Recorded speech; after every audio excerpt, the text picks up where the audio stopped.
like me and I'm gonna live it up. Catch a wild, bring the pain on, yeah.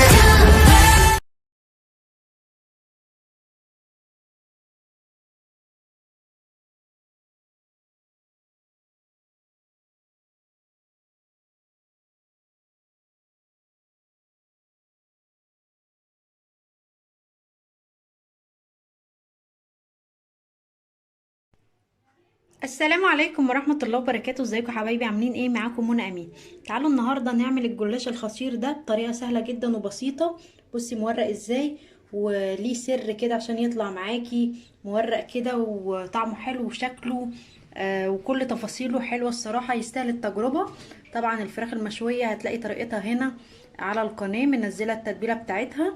والرز البسمتي بشوية كبد وقوانص كده كانوا موجودين عندي. هتلاقوا الرز والفراخ طريقتهم هنا نازل بيها فيديوهات على القناة. تعالوا بس نشوف تفاصيل احلى صينية جلاش بتتعمل ازاي،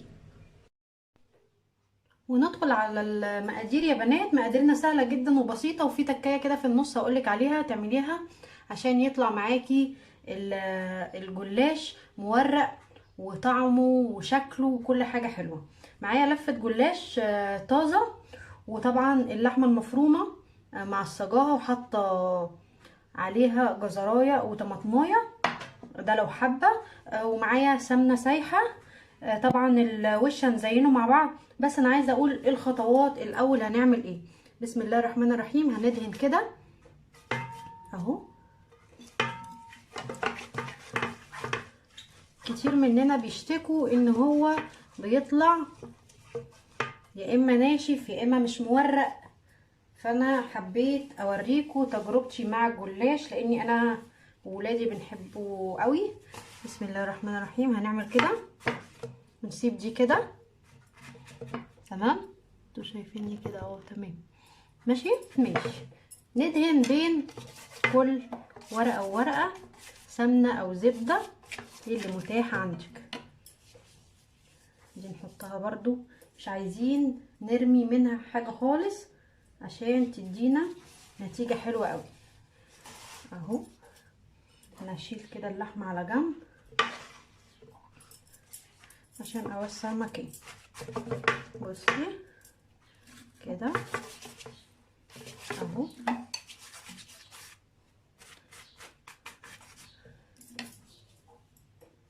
يبقى طعمه حلو جدا. تقدري برضو تعمليه صوابع، هيبقى برضو حلو جدا. تقدري تعمليه في صينية مربعة وتعمليه قطع مربعة. انا هقولك الطريقة وانتي تعملي المتاح عندك او اللي انتي بتحبيه انتي واولادك وجوزك.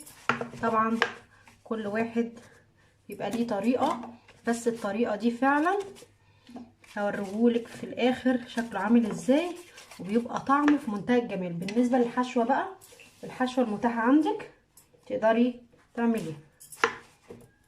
ممكن تحشيه شاورما، ممكن ميكس جبن، سجق، اي حاجة. شوفي عندك ايه متبقي في التلاجة واعمليه. وبرده في انا عامله لكم فيديو هنا على القناه بالرقاق الطري، برضو حلو جدا، ما بقدرش استغنى عنه الصراحه، وبالذات في رمضان اهو كده. بصي لازم تعملي كده الحروف اهو. هاخد واحده تاني عشان كده يبقى النص، وبعد كده نحط الحشو. عايزه تحطي بقى مع الحشوه دي، بس انا للاسف ما عنديش جبنه موتزاريلا. عايزه تحطي مع الحشوه دي جبنه موتزاريلا في النص، هتديكي برضو نتيجه روعه. هنعمل ايه بقى هنا؟ اقولك حالا هنعمل ايه. اللحمه اللي احنا عاملينها ريحتها حلوه جدا عشان انا بحط فيها سنه قرفه، فبتديني تيست حلو قوي اهو. تمام كده، نوزعها كده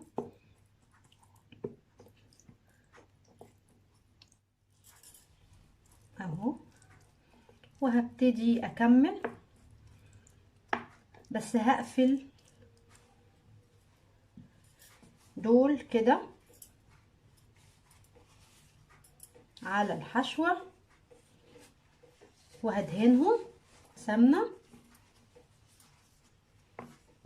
وبرضو التانيين هعملهم بنفس الطريقة وهنقولك بيتقفلوا ازاي في الاخر خالص، عشان تطلع لنا هتبقى عاملة زي الفطيرة كده، شكلها ايه مورق ورهيب اهو. بصي حاولي عشان ما تبقاش ناشفة تعمليها كلها كده تمام.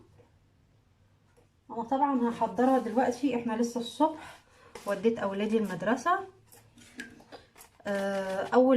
قبل ما يرجعوا ان شاء الله بالسلامة وجوزي يرجع بالسلامة من الشغل هبتدي ادخلها الفرن اسويها. انا بعملها دلوقتي معاكم عشان تبقى جاهزة على التسوية بس.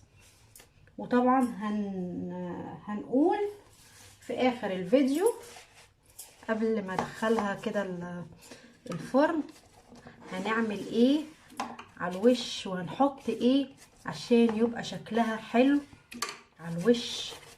في التقديم طبعا بتبقى شكلها حلو جدا.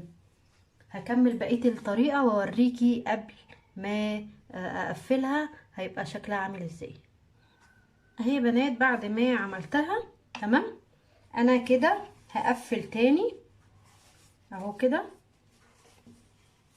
هقفل تاني وهقولك هنعمل ايه. معايا ورقة اخيرة عشان اقفل بيها الوش عشان تديني شكل حلو وتبقى مورقة تمام. وندهن برضو الحروف كده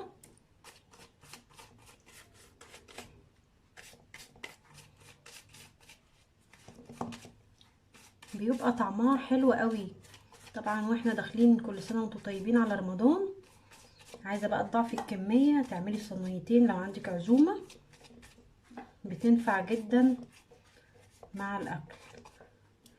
معايا اخر ورقة اهي، نركن بس الحاجات دي على جنب عشان اعرف اوريكم هنعمل ايه. دي بقى هنقفل بيها ازاي هقولك كده. تقدري تعملي دي كده وتنزلي دي كده عشان تبقى معاكي زي الفطيرة. بصي حاجة كده بجد، يعني جربوا الطريقة دي هتعجبكم ان شاء الله.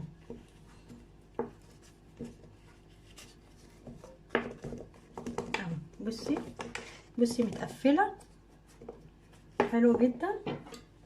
ونعمل ايه كده، عايزة بقى الوش ده يبقى كله سمنة عشان يديني لون ذهبي جميل اهو. هنعمل ايه، ناس كتيرة طبعا في الجلاش الحلو او الحادق بتقولي هو انا ينفع اقطعها قبل ما ادخلها الفرن؟ هي لازم تتقطع قبل ما تدخل الفرن، بعد ما بتخرج من الفرن انتي بتكملي عليها تمام. نشيل دي كده. بسم الله الرحمن الرحيم. نعمل ايه، بصي التقطيعه دي بقى ايه حسب رغبتك انت.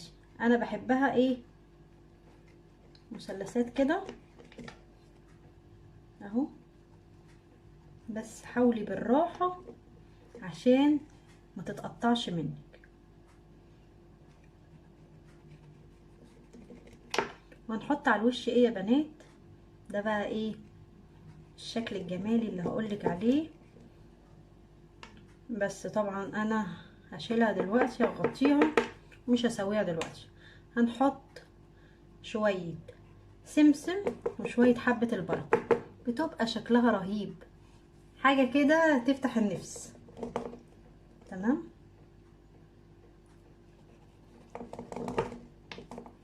اهو اهي بصي تمام كده. هغطيها وهسويها في الفرن. بس قبل ما اسويها هحط على وشها زي ما قلت لكم سمسم وحبه البركه وبضايه عليها لبن وفلفل اسود. تمام. وفي سر خطير هنحطه على البيض واللبن، انتظروني لحد ما ادخلها الفرن واحط معاكم السر الخطير اللي هيخليها نافشه وجميله جدا. انتظروني. وهحضر بقيه حاجاتي. هعمل لهم فراخ مشويه، طبعا كنت منزله فيديو بتتبيله الفراخ المشويه بيبقى طعمها رهيب. وهعمل شويه رز بسمتي هوريكم في الاخر خالص الاكل كله اللي انا عاملاه ايه. انتظروني. اهو يا بنات هنقول على السر الخطير. عندك حاجتين تقدري تحطيهم على البيض واللبن عشان يدوكي الجلاش يبقى هش وجميل. عندك ممكن كربوناتو او بيكنج باودر. احنا هنحط بصي يعني قد كده دي على اللبن والبيض. تمام. وهحط فلفل اسود عشان طبعا ريحه البيض ما تبقاش ظاهره في الجلاش. في ناس بتحط سنه فانيليا بس هو الفلفل الاسود كفايه. تمام كده. تمام. هعمل ايه بقى؟ طبعا مشغله الفرن. هوزع كده. في ناس بقى بتحب على الوش تحط جبنه موتزاريلا، جبنه رومي، ده ليكي حريه الاختيار. تمام. هوزع كده اهو عشان كلها تبقى لون واحد. والفرن لازم يكون شغال وهي كده كده ما بتاخدش وقت اهو. بصي هيبقى طعمها ان شاء الله يعجبكم. جربوها بنفس الطريقه. وهنحط شويه السمسم وحبه البركه كده اهو. بصي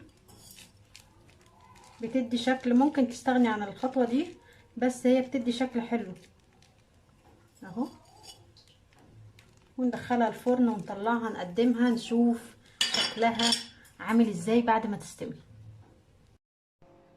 اهي يا بنات بعد ما طلعت من الفرن بصوا الجمال والحلاوه، حاجه كده فعلا شيك. بصوا هشه ازاي. طبعا مش هقدر اقطعها دلوقتي عشان سخنه جدا.